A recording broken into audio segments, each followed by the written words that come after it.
Hey, what's up, y'all? This is the Speedy Show, and we gotta pay a couple bills right now, but we'll be right back. Keep all the receipts. This the receipt saga, baby. Speedy Show. Forward. Check. I'm about to cash a check. What else? I'm about to smash the bet. I'm whipping from right to left. Check.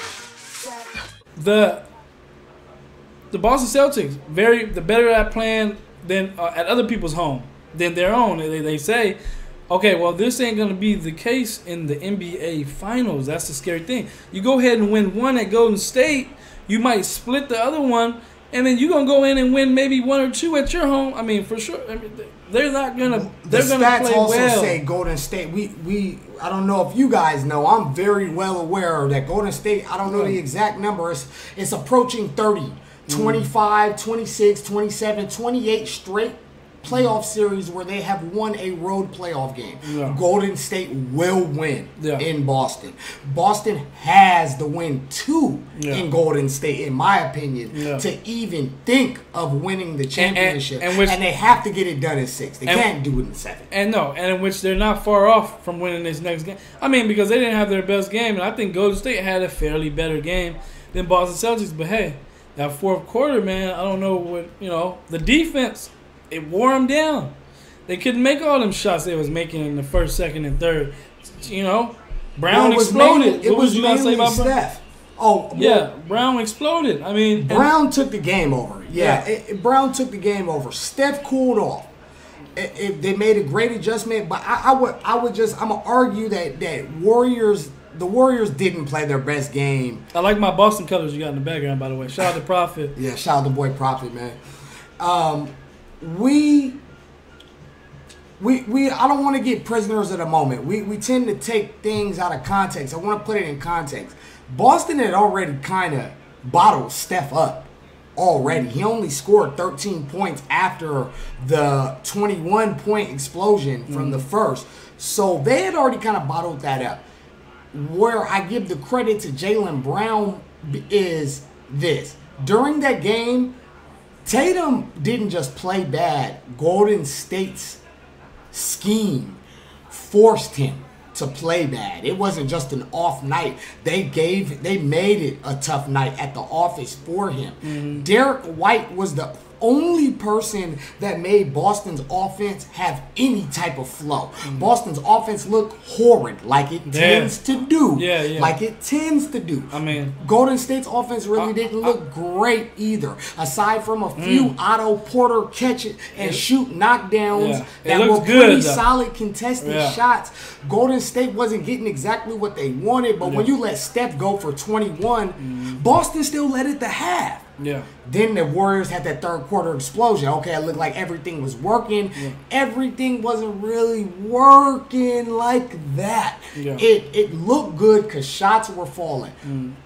Boston tightened up. Jaylen Brown, though, at the beginning of the fourth, took charge, and he became that next player other than Derek White to get that paint touch that Boston needs for their offense to be efficient. They run what we would call like fairly simple offensive scheme. We don't see many plays from them. They run a lot of screen and roll, paint touch, and then kick or attack the paint. Golden State said, we're cutting the paint off. No paint touches. So Tatum could not get to the paint like he's used to. And neither could Brown. I'm not going to sit here and act like I wasn't disappointed in the Boston Celtics.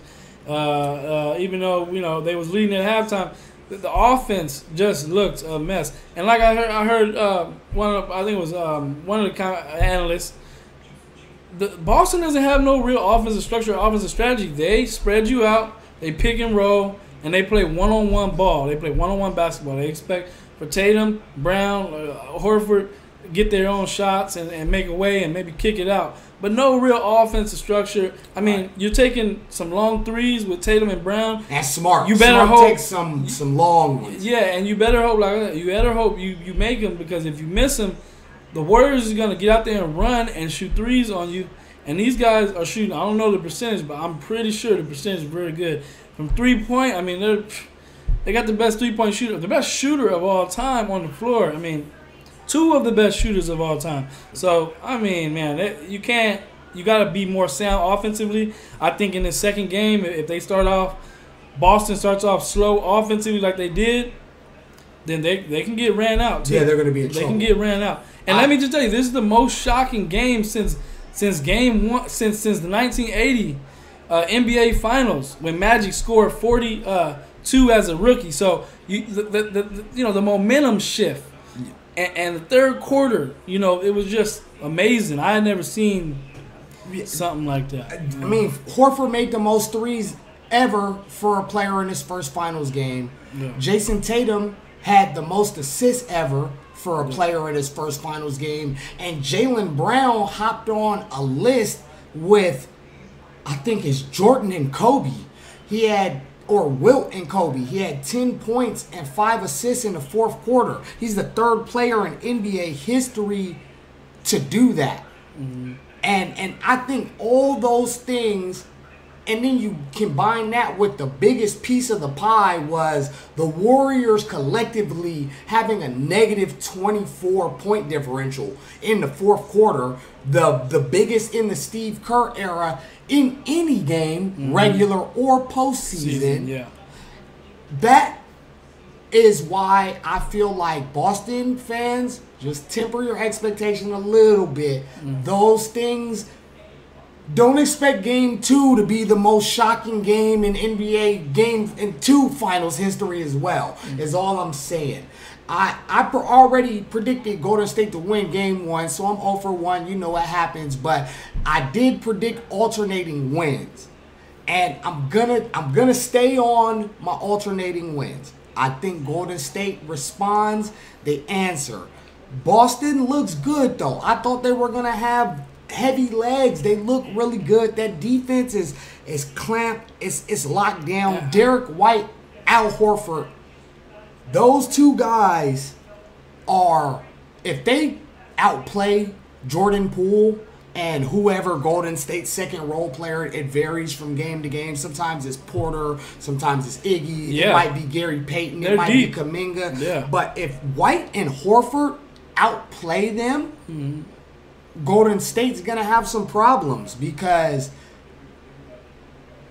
like Draymond said at the press conference, Smart, Horford, and White shot 15 for 23 from 3.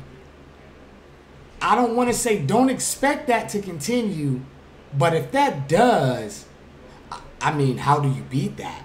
Yeah. Hey, I'd like to thank you all for watching the Speedy Show right now. And this show is completely brought to you by you, the people who support me. So I'd like to thank you all right now. And for all of you who would like to show support, please send any donations to hashtag Speedy Show. That's $, Speedy Show. I appreciate all you guys. Much love. Big things coming in the future. Fan TV. I'd like to give a little shout out to the whole team, all the contributors to the Speedy Show. And we not stopping, baby. We're going to keep going forward.